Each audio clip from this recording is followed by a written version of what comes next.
Goalies are the last line of defense, and as such, should always be ready and focused, especially when the ball enters the defensive zone. Before getting into any drills, goalies must first be taught how to stand, how to position themselves to cut down the angles, and how to move in the net, resetting and finding their posts when they have time. Standing in the athletic position with feet hip-width apart on the balls of one's feet with their feet pointed slightly outward is how their legs should be positioned. I like to be not super wide, because if you're wide like this, you can't really step to the ball if you're fully extended, if you get what I mean. Whereas if you're in a little bit more, I can explode over there, right? Instead of being fully extended, and I can only really take a little half step and then fully extended. As you can see, there's room in the 5-hole here, but I think I've gotten to a level where I'm good enough at moving my stick around, and if somebody shoots there, I still have my stick.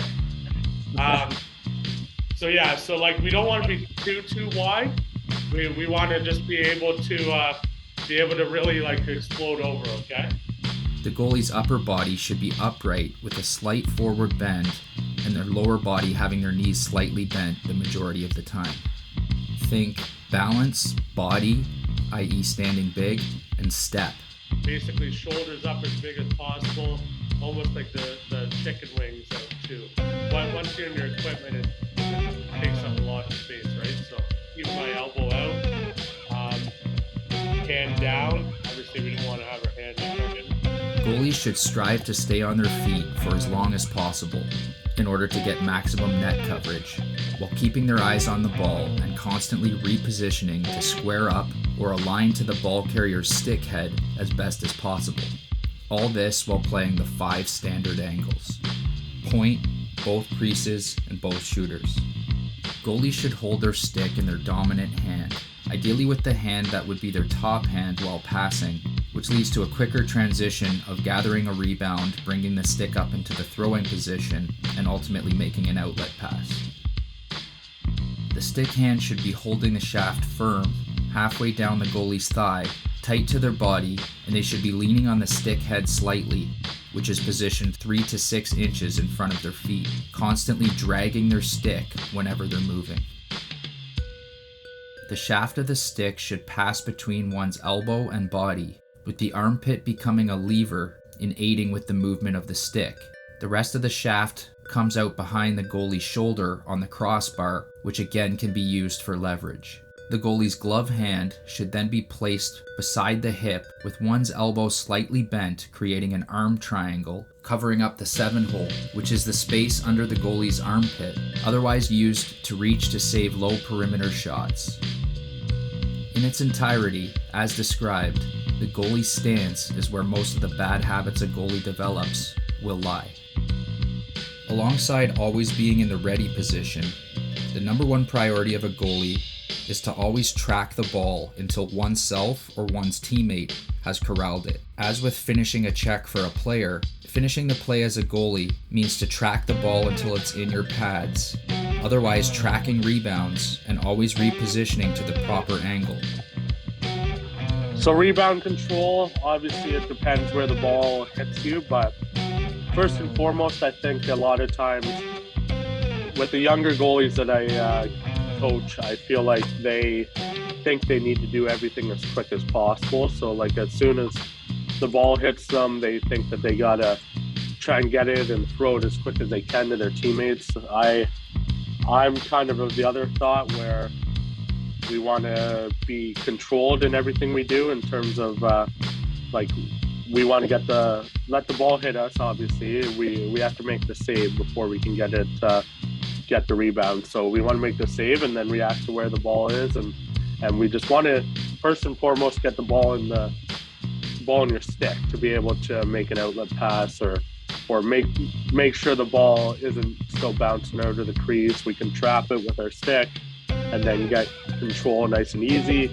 I would just say patience with the ball, right? I mean, if you make a save and then miss a rebound, and I let up a goal a few weeks ago where it kind of hit me or it was rolling into me, and I I went to pick it up and I just knocked the ball right to the Buffalo player, and he put it basically in the open net. So we got to make sure we get that ball first and foremost, or else it's trouble no matter what we're trying to do with the ball. So just let it hit you, find it in your crease, make sure you trap it, don't let it kind of bounce around. Goalies need to stay patient while tracking passes before selling out on a big save. Throughout the play, and whenever a player is in tight with the ball, the goalie should be staring at the player's stick, magnifying their focus, and reading the body language of the shooter. All of these skills take considerable practice and experience to develop, and should be practiced with a coach whenever coaches have time or have an excess of goalies, i.e. 3 or more, with a net unoccupied. When that's the case, they should consider taking shots on the goalie, as in goaltending drill number 1, stance and rebound control. Make sure to hit the goalie in the chest or leg pads with the first couple of shots to help them feel it. Variation number 1A of this drill is corner-specific shooting, where the coach shoots on the goalie from different angles around the perimeter.